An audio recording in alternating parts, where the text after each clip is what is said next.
ये क्या चीज नई नई नहीं है तो सनातन है। और जय और देव अलग कर दो तो सनातन है, अनाद काल का। जय और देव ये दो तीन हटा दीजिए तो गुरु है और दादा है। वो आज कोई नई चीज नहीं है, लेकिन तुमको भ्रम हो गया। तो ये तो ये कहाँ से आ गया। तो जब शंका में पड़ जाओगे तो बड़ा शंका बड़ी दुखदाई है। शंका करोगे तो घर में झगड़ा हो जाएगा। पति पत्नी में खूब लड़ाई होती है, भाई भाई लड़ जाते हैं शंका में। शंका में पिता पुत्र से लड़ाई होती है। शंका करोगे तो सब जगह नुकसान करेंगे।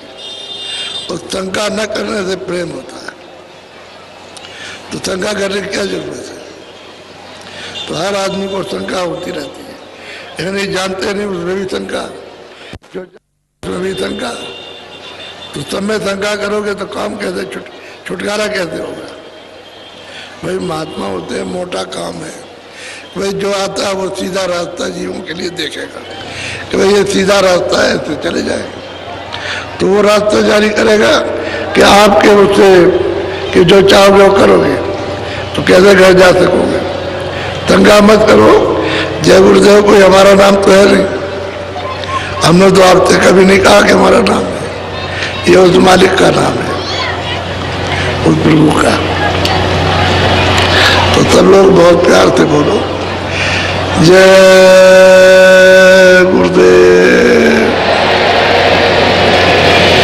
जय गुरुदेव, जय गुरुदेव। नाम किसका।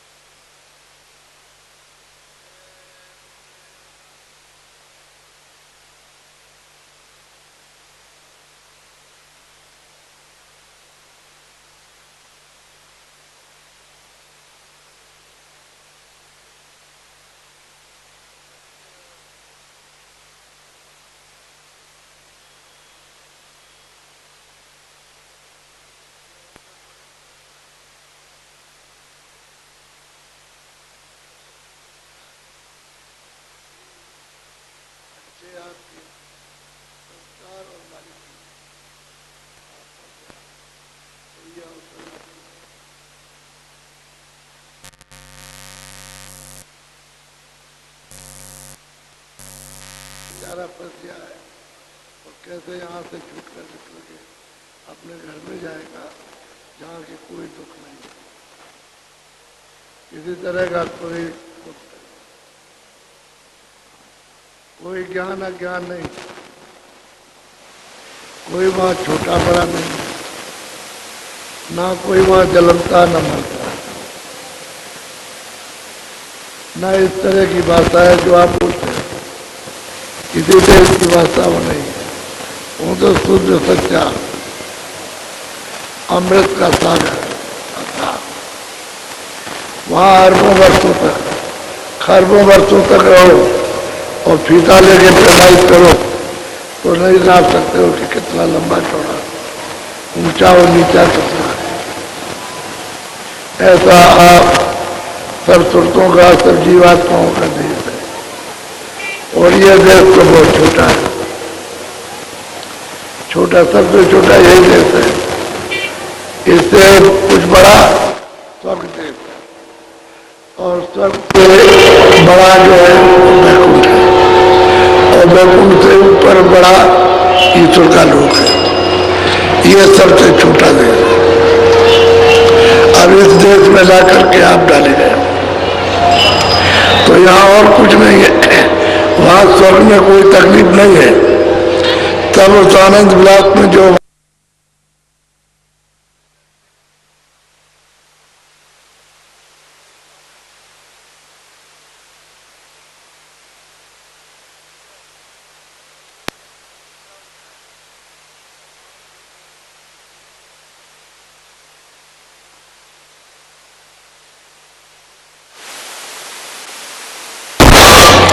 इसमें आपको कष्ट भोगना पड़ेगा। वहां तो कष्ट नहीं है, न स्वर्ग कष्ट न वैकुंठ में, न ऊपर कोई तकलीफ है, लेकिन अवध पूरी होने पर वहां से भी आपको हटा दिया जाए कि चलो नीचे, जितना सुख था भोग लिया, आप नीचे चलो, फिर कर्म करना और कर्म करके फिर वापस लाना। जितना तुम्हारा पुण्य था तुमने भोग लिया और चलो नीचे। मनुष्य शरीर में कर्म तरह की भाषा है जो आप बोलते हैं, किसी देश की भाषा वो नहीं है, वो तो शुद्ध सच्चा अमृत का सागर था। वहाँ अरबों वर्षों तक, खरबों वर्षों तक रहो और फीता लेके प्रवाहित करो तो नहीं नाप सकते हो कि कितना लंबा चौड़ा, ऊंचा और नीचा कितना है। ऐसा आप सब सुरतों का, सब जीवात्माओं का देश है और यह देश तो बहुत छोटा है, छोटा, सबसे छोटा यही देश है। इससे कुछ बड़ा स्वर्ग देश है और स्वर्ग से बड़ा जो है वैकुंठ है और वैकुंठ से ऊपर बड़ा ईश्वर का लोक है। ये सबसे छोटा देश है। अब इस देश में ला करके आप डाले गए तो यहाँ और कुछ नहीं है, वहाँ स्वर्ग में कोई तकलीफ नहीं है। तब उस आनंद विलास में जो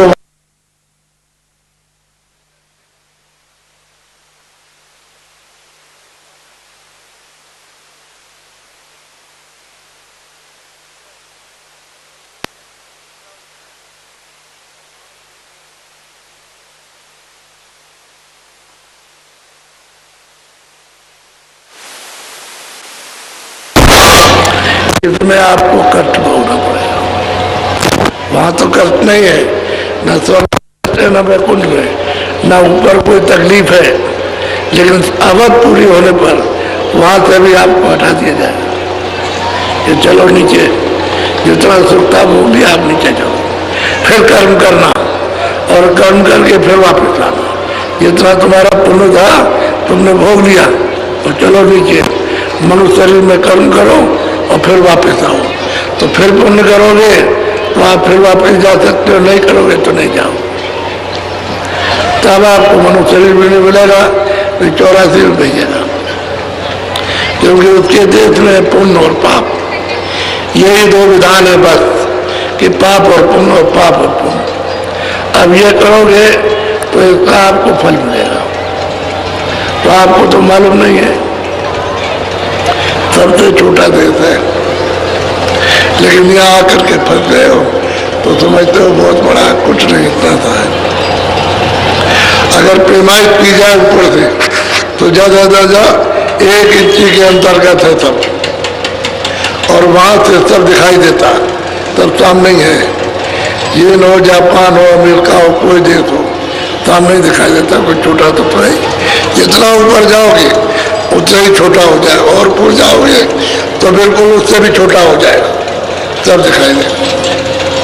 आप समझते हो कि बहुत बड़ा है, बहुत बड़ा नहीं है, बड़ा है ही नहीं, क्योंकि ये आपके यहाँ इतिहास है कि जब महाभारत हुआ था तो यहाँ बिगुल बजाया और वो मैदान में सब खड़े, तो जितने मनुष्य थे वो सब आ जाते थे, बिगुल बजा मैदान में पहुंचे। इतने जाने आने के सुलभ साधन थे उस समय पर, उसमें बैठे हुए पहुंच गए, 5 मिनट भी नहीं लगना और आ गए मैदान में, उतरे और दूसरा बिगुल बड़ा, लड़ाई शुरू हो गई, होती रही। जो समय निश्चित है बस बिगुल बजा बंद, और बंद हो गया, सब लोग आराम करो, कोई कुछ नहीं बोलेगा, और बिगुल बजेगा, लड़ाई तब फिर खड़े हो जाओ। ये आपके यहाँ इतिहास में इतनी जल्दी आने का सब कुछ है कि जल्दी से जल्दी पहुंच जाते, बिगुल बजाओ सामने, दूसरा बज गया, लड़ाई शुरू हो गई।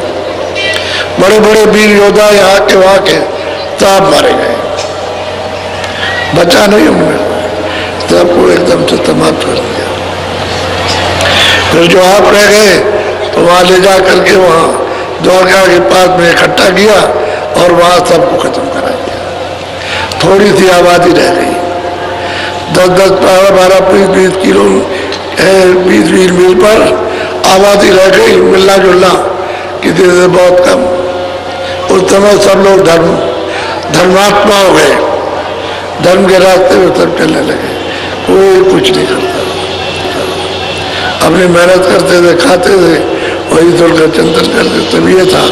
अब बहुत संख्या बढ़ गई, अब इसमें ज्यादा तक जा पाप ही पाप होने लगा, बोलो तो होता ही नहीं, पाप होता है।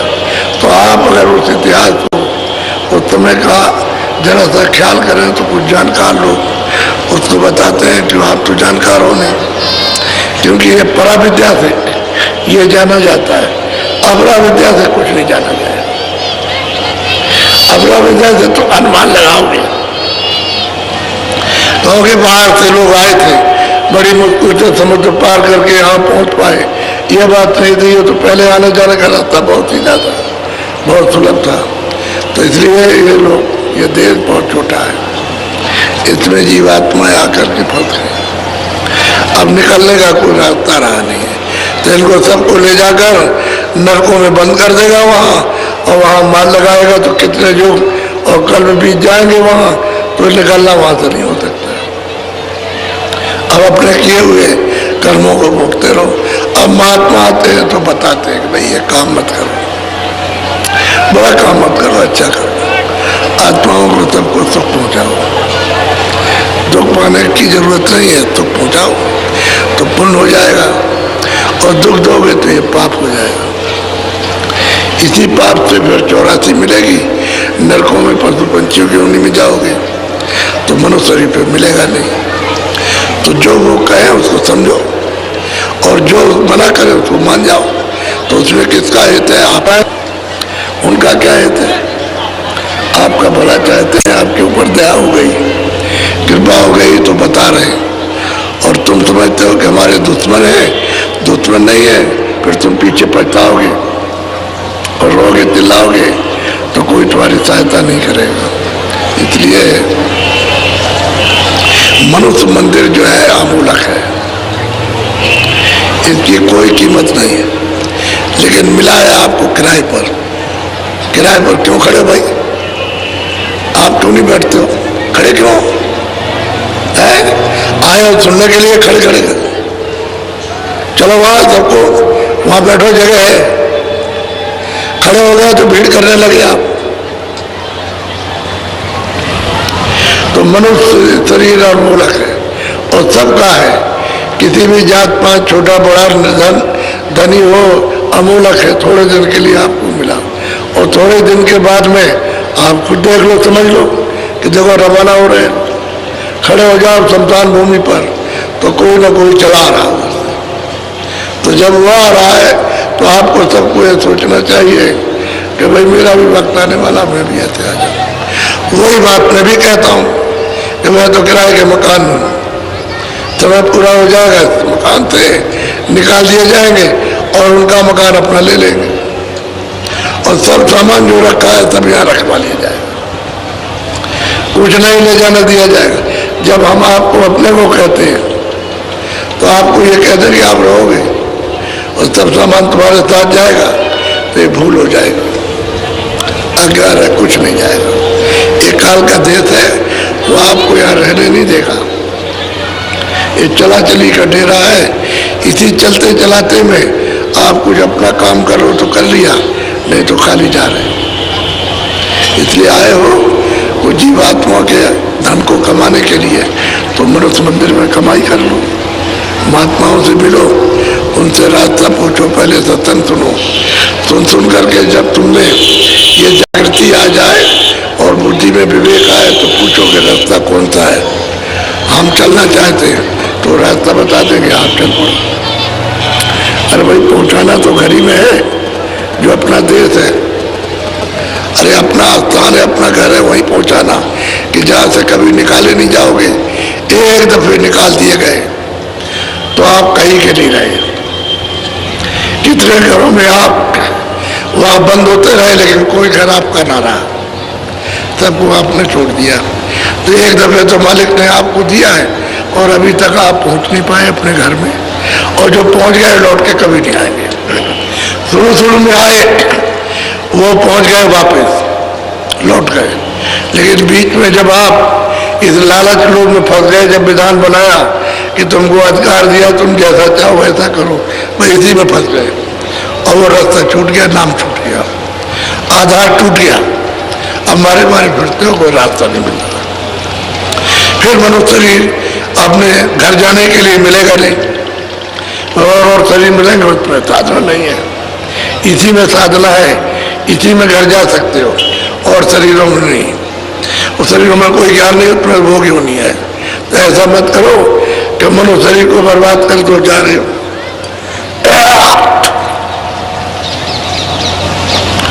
अब गोस्वामी जी महाराज अपने गांव से चलकर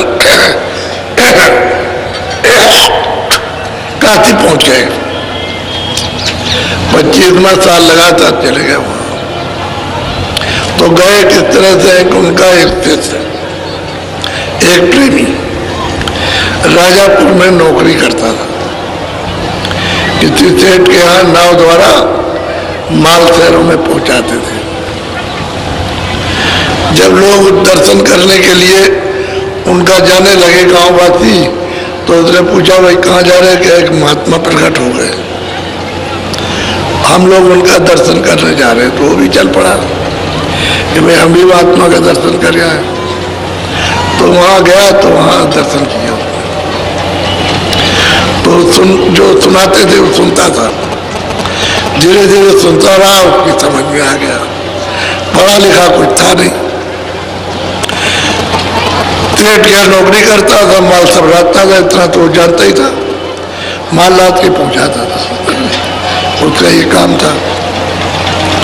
तो वहाँ वो सुनने लगा, सुनते सुनते जब उसका मन वहाँ रम गया और अच्छा लगने लगा, समझ में आने लगा, तो कभी कभी वहाँ 2-2, 3-3 घंटे रुक जाए।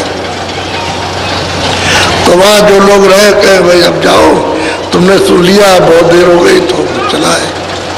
जहाँ वो रहता था वहाँ है, शाम को भी आ जाए, सुबह भी आ जाए, जब लोग दर्शन कर ले तब भी आ जाए, चला जाए फिर आ जाए लौट करके। उनकी बातों को सुनता था। धीरे धीरे धीरे धीरे उसको अवसर मिला कि चलो हमको मौका मिल जाए तो कुछ हम इनकी सेवा करें। सेवा करें तो कोई झाड़ू बुआरू लगा दे, झाड़ झूड़ करके साफ कर दे, सुबह आ जाए झाड़ दे, झाड़ू लगा के बिल्कुल साफ कर दे। और जब सब लोग आए तो उनके साथ आए दर्शन करने के लिए। अब इस तरह से उसका चलता रहा कई महीनों तक।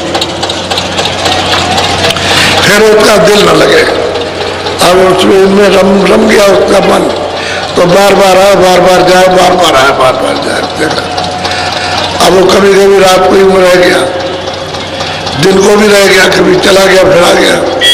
फिर धीरे धीरे हर बात को सुनते सुनते, गोस्वामी जी की सुनते सुनते उसने बता दिया और अपने अंदर वो सब उठा लिया, जो कहते थे सबको समझा उसने।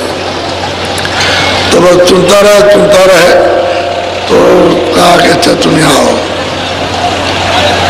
भजन करोगे? कि महाराज भजन करने के लिए तो आए, आपकी कृपा दया हो जाएगी तो भजन करेंगे। हम तो आपके सिवाय और किसी को मानते नहीं, आप ही हमारे सब कुछ हो, लोक परलोक के सब आप ही हो। उसने कहा तो गोस्वामी जी महाराज ने देखा कि इसका रहन सहन, उठना बैठना बिल्कुल पक्का हो गया, तो उसको रास्ता बता दिया। कहा लो ये रास्ता है और तुम वहाँ बैठ के जहाँ रहते हो वहाँ भजन करना। तो गया अपना बैठ के भजन करने लगा।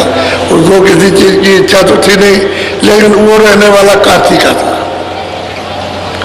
राजापुर में नौकरी करता था। घर तो उसका वहाँ था, काशी के अंदर बना हुआ था घर था, वहाँ और लोग उसके रहते थे वो, लेकिन वो यहाँ नौकरी करता था और कई वर्षों से गया नहीं। अब वो अपना भजन करने लगा तो अंदर का दरवाजा खुल गया। अब रोज अभ्यास करें, रोज भजन ध्यान सुमरन करें और रोज आकर के उनको बताएं, रोज करें, रोज आकर के उनको बताएं। जैसे जैसे उसकी चढ़ाई हो और जो जो देखे, जो जो सुने, सब उनको बताया करके तब सुनाए। वो सुन ले, उसको बता दे, सुन ले, बता दे, तो चला जाओ अपना। दिन को रह गया, रात को रह गया, सेवा करता था। सेवा करने में कोई कमी नहीं, पक्की सेवा करना बहुत लगन के साथ। घर वाले उसको देख करके आश्चर्य करते कि देखो ये किस तरह का मिला, ऐसी सेवा करता है, ऐसी सेवा कोई कर भी नहीं सकता। और इनको मानता है, इनके बगैर और किसी को नहीं मानता। घर वाले तो उनको नहीं मानते थे, घर वाले तो कुछ और समझते थे, लेकिन जब भीड़ आई उनके दर्शन के लिए तो उनको घर वाले समझे कि भाई कोई बात तो जरूर है, इनके दर्शन करने के लिए आ रहे, दो बातें इनकी सुनेंगे, उनके माँ बाप या घर वालों के दर्शन करने तो आ नहीं रहे, तो सोचा तो करेंगे भाई कोई बात है लड़के में, जिससे लोग तमाम आने लगे। अब घर पर भीड़ हो जाए करे, थोड़ी देर सुना दिया और चले गए। दूसरे दिन फिर भीड़ लग गई, यहाँ तक हो गया कि ताले सब घर के अपने अपने लगा देते थे और चले आए मैं बच्चों को लेकर के दर्शन करने के लिए। अब ये भीड़ होगी, उसी में बेचारा वो भी आ गया। अब वो साधन भजन करने लगा तो वही राजापुरी ही में उन्होंने उसका पूरा काम कर दिया, आद से अंत, अंत से आद, पूरा उसको पहुंचा दिया। पूरा हो गया, पढ़ा लिखा कुछ नहीं, लेकिन उससे कोई भी बात करे तो कुछ बात नहीं कर सकता, इतना उसको ज्ञान और बोध हो गया। चाहे कितना भी जानकार हो, उससे बात करेगा, उसकी बात का उत्तर नहीं दे सकता। अब गोस्वामी जी महाराज ने पूछा कि भाई तुम्हारा घर कहाँ है? कि हमारा घर काशी में है। तो ये नहीं कहा कि हमारा घर काशी में, आपका घर काशी में। यहाँ कैसे नहीं गए? यहाँ तो कई साल हो गए हम गए नहीं। हम तो माल लदवा लेते, भेज देते आदमी को, वो चला जाता है, वहाँ उतरवा देता है, हमारा इतना तो घर कर लगे। तो एक दिन आकर के आदेश लिया कि महाराज आप आदेश करें तो घर हुआ है, चले जाओ। तो घर चला गया। अब इनका मन उसमें लगा, इन्होंने तो पहुंचा दिया उसको, तो इनका उसमें मन लगा। तो रात को अपना कमोडर उठाया और चल दिए। 7-8 दिन लगे होंगे पैदल चल करके काशी पहुंचने के, तो पहुंच गए। वहाँ पूछा मोहल्ले में, जो उसने बताया था कि भाई इस नाम का कोई आदमी रहता है, तो जिस आदमी से पूछा वो जानता था, क्योंकि वो उससे चर्चा करते थे कि हमारे गुरुजी वहाँ रहते हैं। तो उनका अरे महाराज वो आपकी चर्चा के सिवाय दूसरी कोई चर्चा नहीं, और आप जरा बैठ जाइए, मैं भी रहता हूँ। तो दौड़ करके बताया कि भाई गुरुजी आ गए। चलो एकदम दौड़ करके आया, आकर के चरणों में गिर पड़ा, पैर छुए और जल्दी से उनकी व्यवस्था की। फिर ले गए वो नदी के किनारे, वहाँ जल्दी जल्दी से 2 दिन के अंदर झोपड़ी बनाई और उनको उसमें रखा। तो किसके वसीले से गए थे? हृदय के वसीले थे। हृदय जाट का हिर था यादव, और उसके वसीले से काशी गए थे। वहाँ तो कोई जान पहचान का था नहीं, और उसने वहाँ कुटी बनाई, वहाँ रखा। और वो धीरे धीरे धीरे धीरे जिन जिन लोगों को बताता रहा, उनको ले रहा है, उनके पास बैठा दिया और वो सत्संग सुनाने लगे। तो जिनको सत्संग मिल गया उनकी तो समझ में आ गया, और जिनको नहीं मिला वो कुछ नहीं समझे। तो धीरे धीरे शोहरत होने लगी। तो लोग जाए उनके पास और पूछे भाई गंगा है, जमुना है, तीरथ है, भरत है। अरे भाई तीरथ और गंगा जमुना तो अंतर में है, यहाँ नहीं है, मृतलोक में नहीं है, और तुम्हारे अंदर में वहाँ चलो तो हड़के लोग कि जो सामने गंगा जमुना है, ये तीरथ भरत है, सामने इसको तो नहीं मानता। बोल उसी में शोर मच गया कि नास्तिक है, नास्तिक है, नास्तिक है, नास्तिक है। बस अब जहाँ शोर मचा तहाँ मतलब अब कौन जाए उसके पास? बहुत वहाँ उन्होंने उपदेश शुरू किया काशी, और बहुत झगड़ा लोगों ने खड़ा किया, लेकिन वो चुपचाप अपना काम करते रहे, लोगों को जगाते रहे। बहुत झगड़ा हुआ, जगाते रहे लोगों को, और जो जाए वो सब उनसे हार करके चले आए। चाहे कितना भी किसी भी मत का विद्वान हो, जो भी जाएगा सब उनके प्रश्न का कोई उत्तर नहीं दे सकता। अरे भाई वो तो मतलब है कि मतलब सर्वसमर्थ थे, इसलिए उनसे कौन मतलब है। वो तो घर से आए थे अपने देश से अनाम पद से, और यहाँ करके जीवों को जगाना चाहते थे। खैर उन्होंने बहुत जगाया, बहुत काम किया। अब जरा सुन लीजिए थोड़ा सा। आप कहोगे किसने प्राप्त किया और मतलब ये किसने कराया, तब आपको ये मालूम हो जाएगा कि नहीं। पीछे महात्मा आते रहे, प्राप्त कराते रहे और प्राप्त करते रहे, और उन्होंने बताया। सुन गुनु आए बात, राम काल जग में फंसा, बसा करम के माही, लसा खानी चारऊ भरी। अब वो स्वामी महाराज कहते हैं, कह रहे कबीर पंथी था, कह रहे भाई तेरी तो आंख बंद हो गई, तुझे तो कुछ दिखाई देता नहीं, राम किसको कहते हैं, कैसे देखेगा। तू तो बाहर ढूंढता है कि जंगलों में राम होंगे या नदी के किनारे होंगे, कहीं पहाड़ पर होंगे। अरे भाई राम तो अंदर में, वो तेरे पास दरवाजा है, तो तेरी आंख तो बंद हो गई, कोई महात्मा तो तुझको मिले नहीं। अब यह है कि जो महात्मा मिले थे तो उन्होंने काम किया और करके जीवों का चले गए।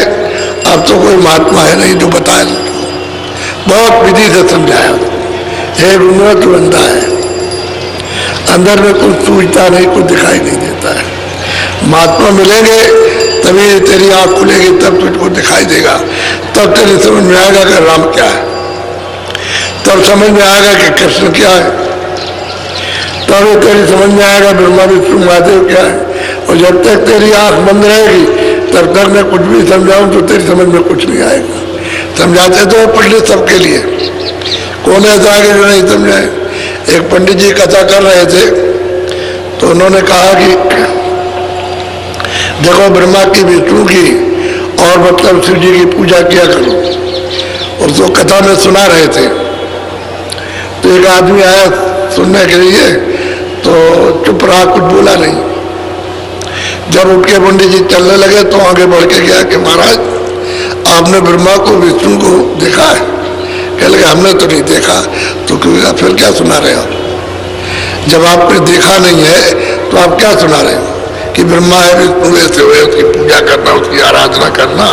तो कैसे आराधना करेंगे जब उसको आपने देखा ही नहीं। भाई देखने की आराधना होती है, देखने की सेवा होती है, और जिसको देखा नहीं उसके लिए क्या करें। तो पंडित चक्कर में पड़ गए कि बात तो सच्ची है, कि कह रहा है वो तो सच कह रहा, हमने तो देखा नहीं राम को भी राम कहते हैं। सुना है किताबों में लिखा है कि राम थे, राम आए थे। तो यही बात को कहते हैं, अरे ब्रह्मा तूने कुछ देखा नहीं, तू आया तो जरूर स्थान पर। और कहते हैं कि हम कबीर पंथी। अरे कबीर ने तो ये नहीं लिखा कि तुम अंधे रहना, किसी के पास जाना जो तुम्हारी आंख खोले, और जब तुम राम को देखो तब तो कहोगे कि भाई राम है। तुमने देखा नहीं, वैसे राम का परिचय कैसे दे रहे? बड़े प्यार से उसको समझा रहे हैं, लेकिन वो भी जिज्ञासा में आया था, जानने के लिए आया था कि हमको भी कुछ मिल जाए। बोलो। हे स्वामी सत सत तुम भाखी, समझ परा बूझी सब साखी। अरे गुनवा कहता है स्वामी जो आपने वर्णन किया है वो सब सत्य है। अब हमारी समझ में आया कि जब तक ये महापुरुष नहीं मिलेंगे तब तक हमको कुछ नहीं मिल सकता। आपने सच सच कहा, अब पता चला है कि हाँ है। कोई मिलेगा तभी आँख खुलेगी, नहीं मिलेगा तो नहीं खुलेगी। बोलो। ये सब काल जाल कर लेखा, अपने मन में किया विवेका। वो देखता है कि भाई ये तो काल का जाल है, जिस काम को हम करते हैं काल जाल है, और इसी में हम फंसे पड़े हुए हैं। हमने तो कुछ देखा नहीं कि भाई वो सत्य देश कहाँ है, वो सच्चा मालिक कहाँ है, किसने ये बनाया और किसने हमको भेजा है, तो उसने देखा नहीं है।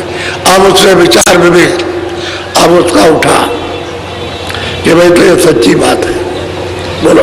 पुनि गुनुआ बोला असबानी, महू आप चरणन लपटानी। अब वो गुनुआ ने कहा कि स्वामी अब मेरी समझ में आया, मैं तो आपके चरणों का दास। मैं इन चरणों को छोड़ के अब नहीं जा सकता। आप अपनी कृपा, अपनी दया कीजिए, दया दृष्टि कीजिए और हमको भी वो आपकी कृपा से मिल जाए, हमारी आँख खुले मिले, आपकी दया, हम आपको छोड़ेंगे नहीं। अब उसकी समझ में आया कि संसार तो भ्रमजाल है, धोखा है, कोई अपना नहीं नाम किसी के। अब वो सोच रहा है, वो बात सत्य है कि उन्होंने जो कुछ भी समझाया वो सत्य सत्य समझाया, उन्होंने कोई इधर उधर की बात नहीं की। और उससे पूछते कि तुम अंधे हो तो बताओ आँख कब खोलोगे? जब आँख नहीं खुलेगी तो राम नहीं दिखाई देगा, तो राम का अनुभव नहीं होगा। बोलो। चरण दास जानऊ मोहि चेरा, कृपा दृष्टि मोहितन है। अनुपुण्य कहता है कि स्वामी मुझे अपना चरणों का दास समझो, मैं पक्का आपका दास, अपना सेवक समझिए और मेरे ऊपर भी अनजान पर, अनाड़ी पर अपनी दया दृष्टि कीजिए। जिसके मुझको पथ मिले, रास्ता मिले, पथ कहते रास्ते को, और रास्ते में चल करके हमारी आँख खुल जाए जिससे हम यहाँ से निकल चले, छूट जाए छुटकारे से, जिस बंधन में फंसे हुए हैं उससे छुटकारा हो जाए।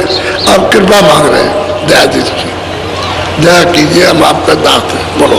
मैं पुण्य रहूं चरण के लारा, जीव काज मम करो सुधार। कहते हैं कि मैं तो अब चरणों को छोड़ के जाता नहीं, आपके पास रहूंगा, और ये जीव है इसका आपकी कृपा से काज कीजिए, काम कर दीजिए, ये जहाँ से आया वहाँ पहुँचा दीजिए आप, मैं तो आपका हूँ क्या। अब इस तरह से सुन करके और प्रार्थना अर्जी कर रहे हैं। अब उनका 25वां साल है, घर ही में रह करके उन्होंने मालिक को आज अंत को प्राप्त कर लिया, और तब वो घर से निकल करके बाहर आए और काशी में उपदेश कर रहे हैं। बोलो। अब मैं शरण आपकी लीना, राम काल धोखा यह चीज। कहते हैं कि भाई हमने तो अभी तक ये कहा था कि राम हमारा काज करेंगे, लेकिन हम धोखे में फंसे रहे, हमको तो आज तक नहीं मिला, धोखे में रहे और हमारा तो कोई काम नहीं किया। अब हम आपकी शरण में आए, इस शरण को अब नहीं छोड़ेंगे। अब आप कृपा दया दृष्टि इस जीव पर कर लीजिए और इसको बढ़ा लीजिए, जैसे भी हो, और जो कहेंगे वही करेंगे। बोलो। अब स्वामी अस करी बखानो, हृदय की संगत पहचानो। अब स्वामी महाराज ने कहा कि थोड़ा सा हृदय के पास में जरा बैठा करो, क्या उसने किस तरह से रहन सहन बोल चाल उठना बैठना कैसे सीखा है, सब उसने सीख लिया। तुम उसके पास बैठोगे तो तुम्हारी समझ में जल्दी आ जाएगा। हृदय की थोड़ी संगत करो, बैठो उसके पास। अब वो समझा रहे, फिर हमारे पास आओ तो तुमको रास्ता मिल जाएगा। बोलो। निस दिन हृदय संग निहारो, हृदय से होई है निर्वार। कहते हैं हमेशा उसका संग करो और किसी का संग मत करो, उससे तुम्हारी जागृति हो जाएगी। वो बताएगा कि हमको किस तरह से कैसे मिला, हमने क्या सेवा की, रहन सहन कैसा, सुना कैसा, कर्म कैसा करते रहे, वो सब बताएगा। उसी तरह का तुम अपने आप को बन जाओ, तुमको देर फिर नहीं लगेगी, तुम एकदम पका करके तैयार हो जाओगे। बोलो। मन को थिर कर बूझो बाता, मन थिर बिना न आवे हाथ। भाई उससे पूछा हो भाई तुमने मन कैसे बस में किया, हृदय से पूछना कि मन को कैसे बस में किया, तो बताएगा भाई ऐसे मन में बस में होगा, और बिना कुछ मिले हुए मन बस में होगा नहीं। उसको जब मिला तो उसका मन बस में हो गया, और मन को बस में करके सूरत का साथ दे गया, ऊपर जो रास्ता बताया उसको पकड़ के चढ़ गया। आप दया दृष्टि करेगा, हम नहीं छोड़ सकते आप हमारे, मैं आपका हो गया। बोलो। अस विश्वास मोर मन आवा, या की गति कहो पर भावा। कहते हैं कि भाई आप मुझे विश्वास हो गया है कि जो आपने हृदय को दिया वो मुझे भी मिल जाएगा। जब इन पर कृपा हो गई तो मुझ पर भी, मैं भी वही काम करूंगा आपके चरणों में लगा रहूंगा, सेवा करूंगा, आप ही को मानूंगा, जो कुछ है सो आप ही हैं, और मैं किसी को नहीं मानता, और आप ही से तुम्हारा काम होगा। बोलो। मैं स्वामी निज दास तुम्हारा, ये कहिए बूझो निज सारा। कहते हैं भाई हमको सार चाहिए, जो कुछ आप हमको दीजिए सार मत दीजिए, असार हमको जरूरत नहीं है, क्योंकि ये भी तो धनाढ़ थे, इनके पास भी पैसे की कोई कमी नहीं थी, और मतलब जमीन भी थी, सब कुछ था, लेकिन अभी यह है कि अभी आ गए, अब ये उदास हो गए, न इसे जमीन से कोई मोह न धन दौलत थे, कहते हैं कुछ नहीं है, सब झूठा है जो कुछ भी है, अब मैं आपका हो गया हूँ, जो चाहता चाहो ऐसा करूँगा, आप कृपा करो। बोलो। तब स्वामी बोले यही भाता, हृदय भेद सुनाऊं बात। अब उन्होंने कहा देखो मैंने जो हृदय को जो दिया वो मैं तुमको भेज देता हूँ, अब मैं तुमको सुनाता हूँ कि वो भेद से तुम भी पार हो जाओगे, रास्ता पा जाओगे, तुम्हारे ऊपर भी कृपा मालिक की हो जाएगी, तुम भी यहाँ से निकल जाओगे। उसको जो दिया उसको पहुँचाया, वही तुमको देंगे, तुम भी पहुँच जाओगे, उसको विश्वास दिला, कहते हैं रास्ता फिर बताए। बोलो। इन सत्संगति बहुविधि कीना, संत चरण में रहे। अब वो सुनाते हैं कि इतने हृदय ने बहुत प्रसाद से सत्संग किया, इन्हें सुनता रहा, पीता रहा, बहुत किया इसने, और बिना संत किया और किसी को नहीं, कोई न देवी न के देवता, सब कुछ उन्हीं में, यही देवता है, यही देवी है, यही भगवान है, यही सब कुछ, यही मालिक है, उसने यह सत्संग किया। ऐसा तुम भी इसी तरह से मानो तो तुमको भी मिल जाएगा। बोलो। दीन विधि और गुरु मत लीना, संत चरण घट अंतर चीना। कहते हैं दीनता से रहना, और जो भी गुरुमत है, जिस रास्ते से गुरु ले जाते हैं उस पर चलना, और संतों के चरणों का पूरा पूरा विश्वास, तो अंतर में जब चलोगे तो वो चरण कमल है जो प्रकाशित स्वरूप, वो तुमको मिल जाएंगे। अंतर में चरण कमल है, वो रोशनी है, प्रकाश है, जब वो तुम पा जाओगे घाट मिल जाएगा, घाट मिलेगा, वही तो हुआ, जब घाट मिल गया तो चल दिया ये। बोलो। सूरत लीन अधर रसमाती, का पूछो हृदय की। कहते भाई सूरज जब चरण कमलों में लिपट गई तो प्रकाश स्वरूप, वो तो एक तरह का मतलब यह है कि रोशनी है, शीशा है, उसमें अपना रूप दिखाई देता है। जब सूरज चरण कमलों के सामने पहुंची और दर्शन किया तो अपना रूप, कि मेरा ये रूप है, तो सूरज अरूप है, उस शीशे में सब दिखाई देता है, और पीछे का सब दिखाई देता है। पीछे क्या है, वो सब शीशे में नीचे का सब दिखाई देता है, ये क्या चीज है। तो कहते हैं दीन गति से और सत्संग से ये चीज जो उसको मिल गई है वही तुमको भी मिल जाएगी, तुम भी चरण कमल में लिपट जाओ, वो जो अंदर में चरण कमल में लिपटो वो पकड़ो, और कैसे दीनता के साथ, इसमें घमंड अहंकार गरुड़ बनावट कुछ नहीं, बहुत दीनता से, सादे भाव से और श्रद्धा से वहां चलो और उसमें पकड़ लो। बोलो। सत्संगति विधि सगरी जाना, सूरति शैल फोड़ी आसमान। कहते हैं सब प्रकार की संगत सुनी, ऊपर चढ़ाई की, नीचे की, सब कुछ उसने, और जब सूरज शब्द को पकड़ के ऊपर चढ़ी तो आसमान को फोड़ दिया, तोड़ दिया। जब आसमान का अंडा टूटा तब फिर अनेकों ब्रह्मांड। अब गोस्वामी महाराज कहते हैं कि मैंने अपनी आंखों को बंद किया, तो जब वो अंदर की दृष्टि, तीसरा नेत्र, तीसरी दृष्टि जब खुली तो वो देखते हैं उधर, तो मुंडे और नैन में बिल्कुल एकदम से देखा उन्होंने तो शांत हो गए। ठंडक, हजारों चिल्लियां बर्फ की लग दी जाए तो इतनी ठंडक नहीं, इतना ठंडा, काम नहीं, क्रोध नहीं, लोभ नहीं, मोह नहीं, अहंकार नहीं, कुछ नहीं, ठंडा। अब वो कहते हैं जब सामने देखा तो मोह विलोक राम मुस्काई, सामने देखता हूँ वो बैठे हुए राम बैठे, उन्होंने देखा तो हंस पड़े। इनसे कहा कि ये नाम पकड़ो, मेरे पास आ जाओ। तो नाम की डोरी पकड़ी तो पहुंच गए उनके पास। कह लगे देखो मैं तुमसे बहुत खुश हो गया हूँ और मैं रास्ता देता हूँ, उधर चले जाओ ऊपर की तरफ। तो जैसे रास्ता दिया तो अंडा टूटा और अनेकों ब्रह्मांड उधर खड़े हो गए मैदान में।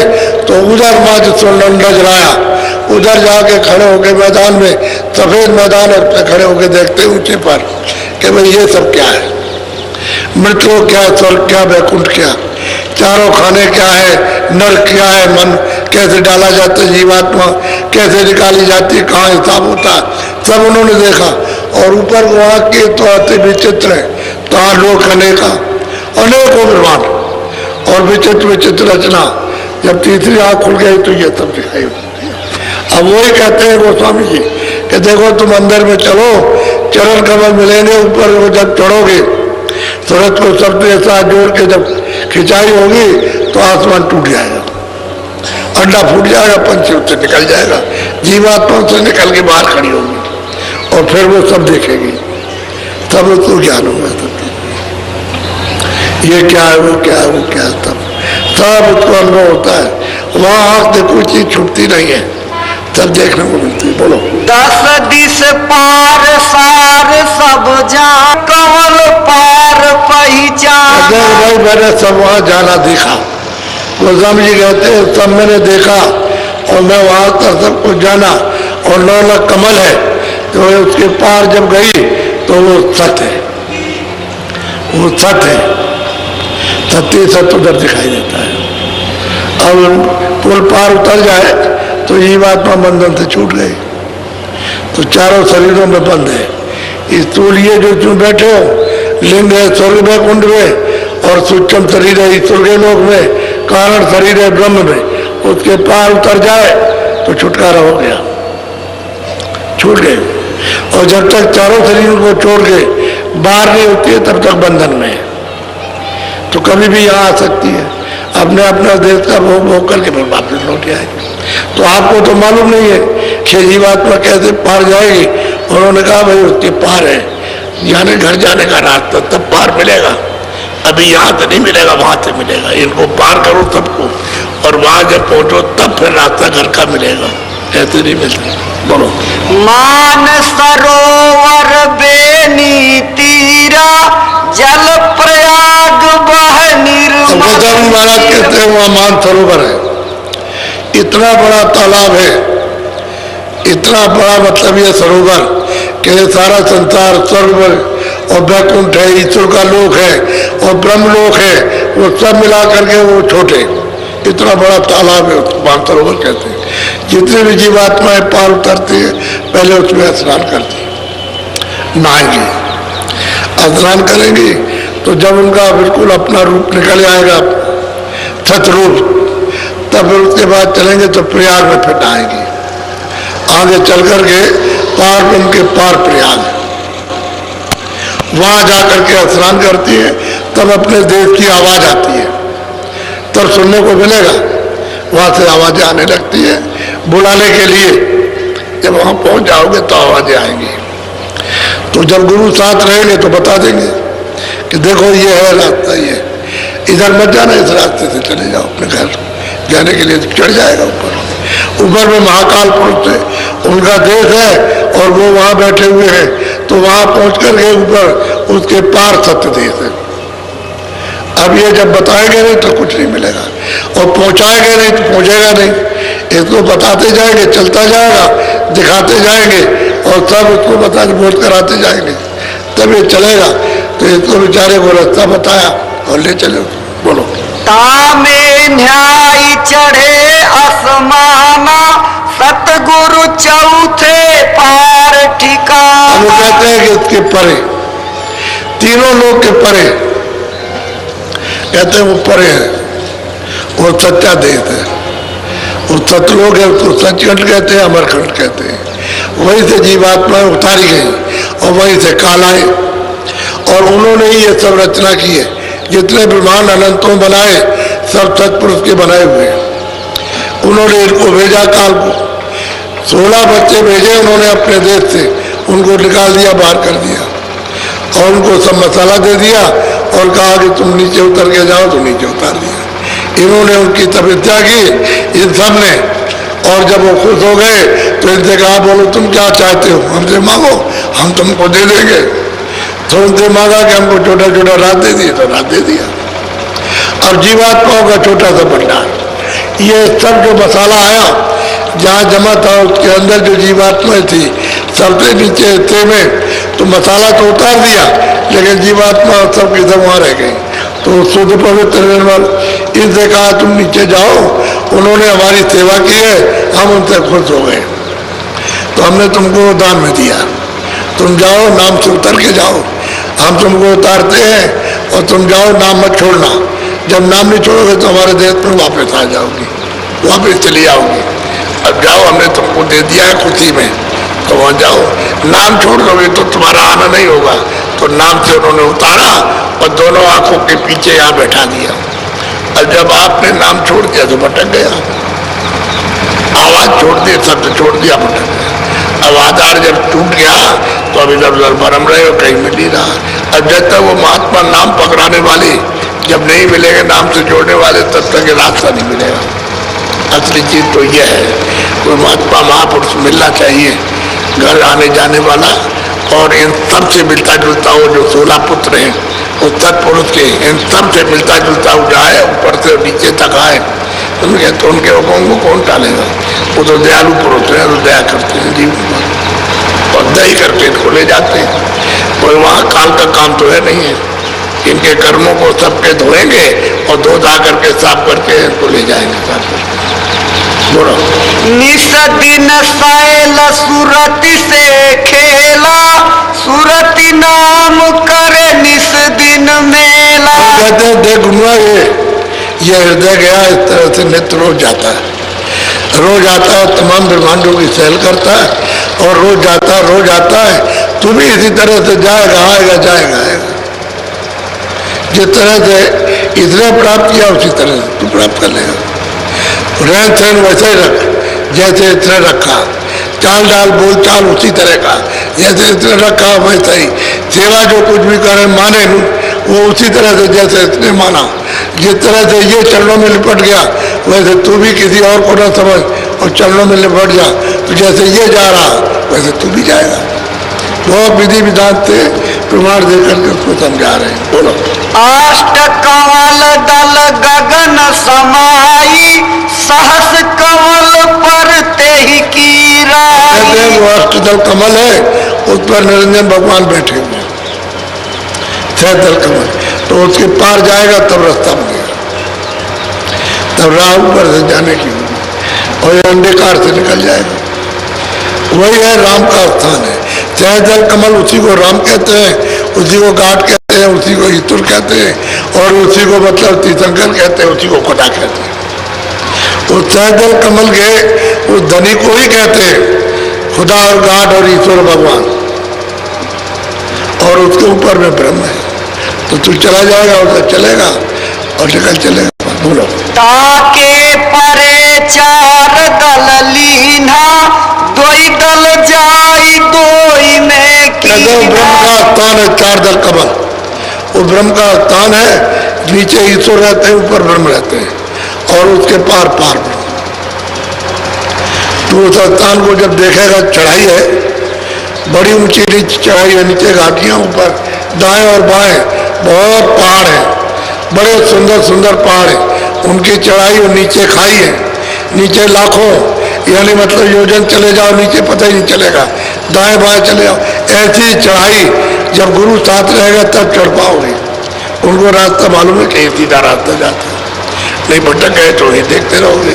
रचना बहुत सुंदर है, वो खाई में नीचे ऊपर पहाड़ों पर बड़ी भारी रचना, बड़ी सुंदर रचना है। उसको देख करके तुम अगर बताने वाला नहीं रहेगा तो वहीं रहोगे, उसी का आनंद लेते रहोगे। ऐसी रचना है वो।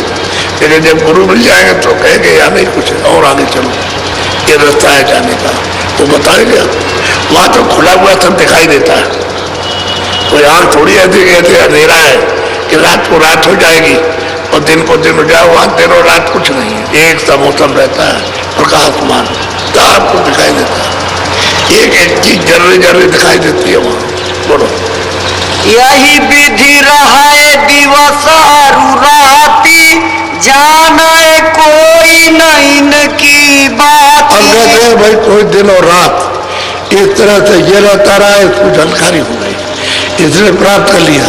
ऐसे जो कोई भी इस तरह से रहेगा, इस रहन सहन से दिन और रात, और सुनेगा संगत को, सत्संग में बैठेगा, तो वो सब बात कर, सबने ऐसे ही पाया।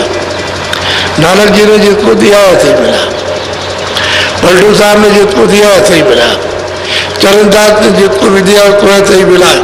जितने भी महापुरुष आए इसी तरह से रहन सहन और सत्संग, उठना बैठना और सेवा करना, और उनको मिल गया, पार पहुंच गए, निकल गए पार। इस समय पर 700 वर्षों के अंदर संत उस घर से आ रहे जा रहे, लोगों को लिए जाते, लिए जा रहे, तो एक प्रमाण नहीं है, लाखों प्रमाण है उनके ले जाने के। और बहुत संत आए, बहुत से तो आए जो जायरा काम किया, और बहुत से आए जिन्होंने कुछ नहीं गुप्त काम कर दिया,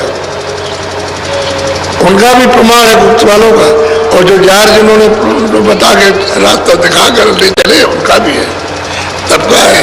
लेकिन आपकी समझ में जब आएगा, जब किसी के पास पहुंचोगे तो आपने तो ये सब कुछ चीजें सुनी नहीं है। जरा सा काफले में तुमको सुनाया तो उतने में लोगों को जागृति हुई है।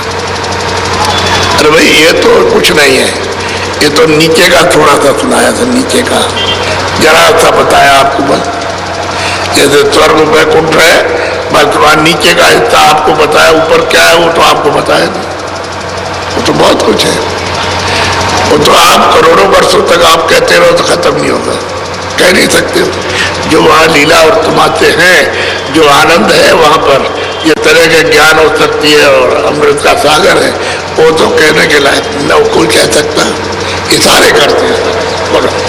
कौन भेद जान धर्माई, यह रहे सूरत अधर लगाई। कहते भाई और तो कोई जा नहीं सकता, जब तक वो महात्मा नहीं मिलेंगे तब तक कोई भी सूरत वहाँ अपने घर में नहीं जा सकती है।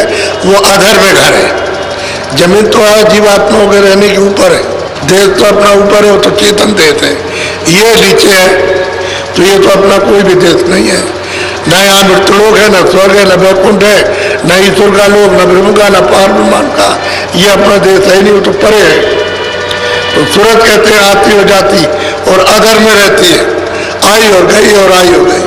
जब ये चाल हो जाएगी तो छिन में जाओ, छिन में आओ, एक पलक में जाओ और एक पलक में लौट के आ जाओ, ऐसी चाल हो जाएगी। इसको कहते हैं नाम, शब्द है, आवाज कहते हैं। जैसे बिजली है, आती और जाती, आती और जाती, आती जाती, ऐसे ही इससे कितनी तेज रफ्तार है, आएगी तुरंत जाएगी, चढ़ जाएगी उतर आएगी, चढ़ जाएगी उतर आएगी रोज। ये नहीं कि चली गई तो वहां रह गई, नहीं, वो आएगी तभी तो आपको बताएगी कि मैं वहां पहुंच गया। अगर मान लो वही रह जाए, ना आए, तो कौन बताएगा? अरे आएगी जाएगी बड़ो शरीर में, इसे से चढ़ जाएगी, इसे से उतर जाएगी। इस शरीर को जैसे मृत्यु होती है ऐसे छोड़ देती है, अलग हो जाती है, इससे अलग हो गए। आपके साधन में कितने लोग हैं साधना करते हैं, शरीर से अलग हो जाते हैं, अलग होकर के तब चलेंगे। इसी में यही शरीर है जो आपका है, उनका भी है, कोई दूसरा शरीर नहीं है। लेकिन यह है कि दया दृष्टि कृपा हो गई तो निकल चले। अब यह इसलिए तो तुम फंसे हुए उसमें, तभी तो तुम्हारा मन विक्षिप्त है, यानी विकारों में लिपटा हुआ, इसलिए साधन भजन नहीं बनता। और तुम शिकायत करते हो, तुम मोह ममता थोड़ी सी भी ढीली नहीं करते हो। इसी वजह सोचने का काम रोज कहते हैं कि भाई तुम्हारा सामान नहीं है, उसी को पकड़े हुए छोड़ते नहीं। अरे तुम्हारा शरीर नहीं है, फिर भी तुम इसी को पकड़े हुए हो कि नहीं हमारा ये बच्चा हमारी स्त्री और ये हुआ। अरे नहीं है, अभी तुम्हारे सामने बच्चा चला जाएगा, स्त्री चली जाएगी, पति जाएगा, तुम्हारा नहीं है। ये तो उसने काल के अपने देश में आपको ये सामान दिया, तो उसके सामान से अपना काम करो और निकल चलो यहाँ से। तो वो बात सुनते ही नहीं हो, करे तो क्या करें, या फंसे पड़े हो। बोलो। ऐसे कई दिवस गए बीती, तापाछे भाई ऐसी रीति। कहते हैं भाई बहुत दिन आते जाते बहुत दिन हो गए, ये तो हृदय चला गया तो और भी गए, इनके पहले औरों को भी तो पहुंचाया, जब उनका आएगा तो उनको बताया जाएगा। अभी आ गए तो इनका बता रहे आपको। गुरुआ का तो बहुत सद्भाव से श्रद्धा से प्रश्न कर रहा है, प्रेम प्रीत के साथ विश्वास के साथ जानना चाहता है। कोई तर्क नहीं है, अभाव नहीं है, श्रद्धा नहीं है, श्रद्धा के साथ जानना चाहता है। और वो समझने के लिए आया था, इसलिए वो टिक गया, ठहर गया वो, और उससे जानकारी पूरी उसने दया की प्राप्त कर ली और ये भी चल पाया। बोलो। चली हृदय पुनि घर को जाई, घर में प्रिया पुत्र रहाई। अब वो जब यहाँ से घर गए तो बहुत स्त्री रोई, बहुत चिल्लाई उठते कि हमारा ख्याल नहीं करते, हमारा ध्यान नहीं करते हो। तो उन्हें कुछ नहीं, रोज वही जाते वहीं रहते, कुछ नहीं। तुमको जो कुछ है खाना पीना तो तुम्हारे पास सब कुछ है, ना कपड़े की कमी न होती, और कुछ रोग हो कुछ नहीं। तुम अगर चलना चाहो तो उनके पास पहुंच जाओ, महाराज जी के पास में, वहां तुमको घर जाने का रास्ता मिलेगा, हम कुछ नहीं करेंगे। स्त्री अलग होती है, बच्चे अलग कुछ कहते हैं, कुछ नहीं। अब उनसे प्रीत हो गई, उनका काम बन गया, वो कहा अपना बच्चा, वो लोग कहते हैं हमारा कोई बच्चा ही नहीं, हमारी कोई स्त्री नाम किसी का ही नहीं, ये शरीर किराए का मकान है, ये जिसका वो अपना ले लेगा, उसका भी ले लेगा, मेरा भी ले लेगा। तो मैंने उसके मकान में बैठ करके इनसे अपना काम करा लिया, ये इनकी कृपा और दया हो गई। ऐसे ही वो आकर के अपना खाता है, मैं कब मना करता हूँ। लड़का भी चलाया वो भी काम, तो लड़का भी आया उससे भी काम कराया, वो भी लिपट गया आकर के, उसका भी काम हो गया, वो पहुंचा अपने घर। बोलो। रात बास घर अपने कीन्हा, भोजन कर पुन कीन्हा सैना। तो कहते हैं कि भाई रात को वहां रहे और रह करके उसकी सब बात सुन ली और उसको समझाया, देखो तुम्हारा भी उसमें भला और मेरा भी भला, इसलिए तुम ये मोह ममता मत करो कि मैं तुम्हारा हूं तुम मेरे कुछ नहीं। ये तो जैसा मतलब यह कि हमारे कर्मों का सहयोग था वैसा मिलाप उसने करा दिया, तो हम तुम्हारी सेवा करते हैं और तुमने सेवा की, चलो हम तुमको ले चले उनके पास, महाराज जी के पास। बोलो।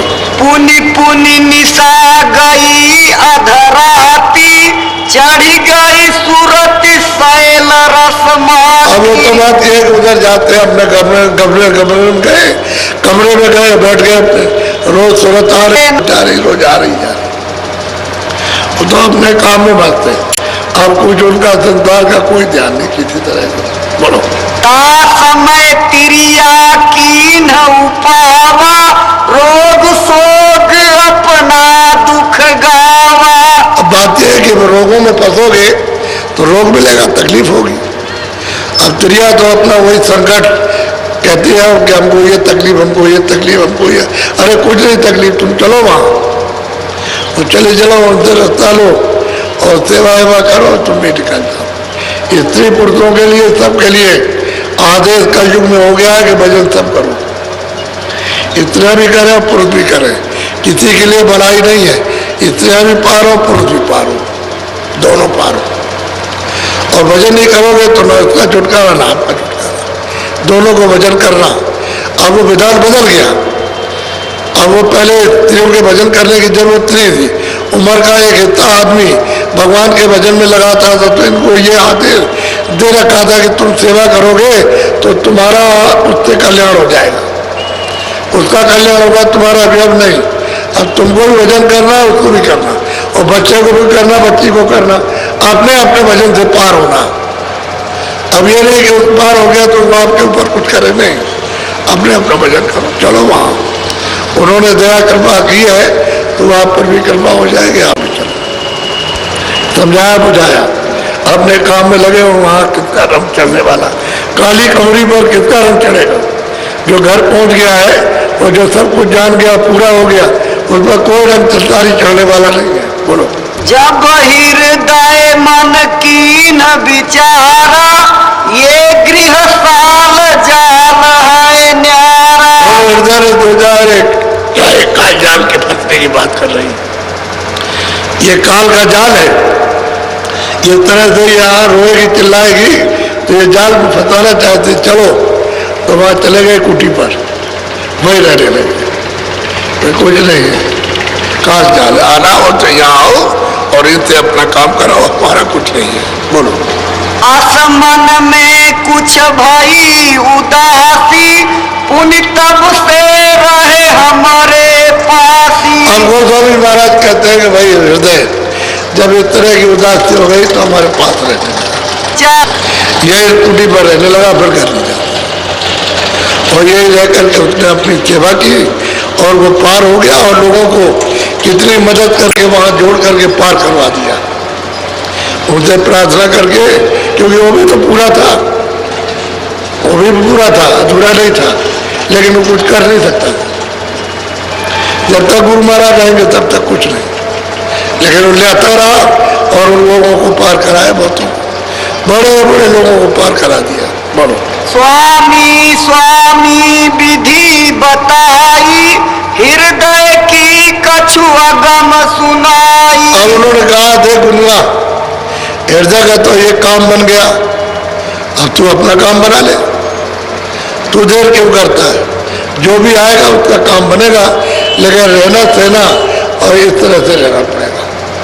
इस तनरूपी कपड़े को दे तो महात्मा धो डालेंगे, धो देंगे तो काम हो जाएगा तेरा। सब कुछ समझाया। अरे आपको भी यही रोज कहा जाता है कि भाई भजन करो, ध्यान करो, सुमरन करो, संसार का काम कर लो, हम कोई मना नहीं करते, खेती भी कर लो, दुकान भी कर लो, दफ्तर भी काम करो और मजदूरी भी कर लो और बाल बच्चों की सेवा करो, लेकिन इतना तो ध्यान रखो कि जो कुछ भी काम करो ईमानदारी मेहनत के साथ, कि जो कुछ भी लाओगे ईमानदारी मेहनत से और इसकी सेवा करोगे इस तन की, क्योंकि ये सब सामान इसी के लिए, तो इसमें लोग दोख नहीं होगा, क्योंकि जो कुछ भी मिलेगा शुद्ध मिलेगा, तो इसकी सेवा होगी।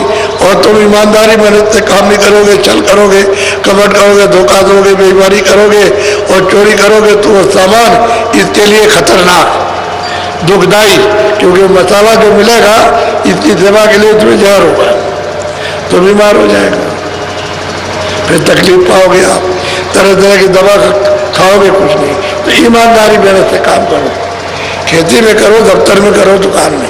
और जब महात्माओं का सत्संग सुनो तो जाओ, 2 दिन के लिए, 4 दिन के लिए, 10 दिन के लिए सत्संग सुनो, घर आ गए, फिर सेवा की, फिर जब मौका मिला 2 दिन के लिए फिर पहुंच गए, फिर घर आ गए, फिर सत्संग के लिए मौका मिला, फिर और घर में बैठ करके भजन ध्यान सुनना रोज करो, सुबह भी करो, शाम को करो।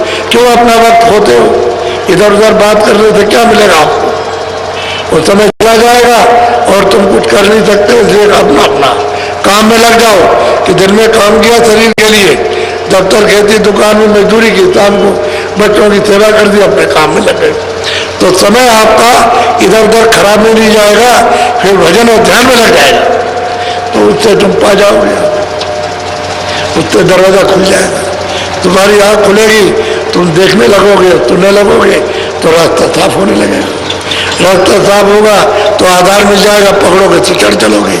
अब वो इसलिए तो साधन भजन कराते हैं कि जल्दी से तुम्हारी सफाई हो जाए और तुम अंदर में आँख खुले तुम्हारे कान और तुम पकड़ो और चढ़ो जल्दी से, और किस लिए चिल्लाते हैं।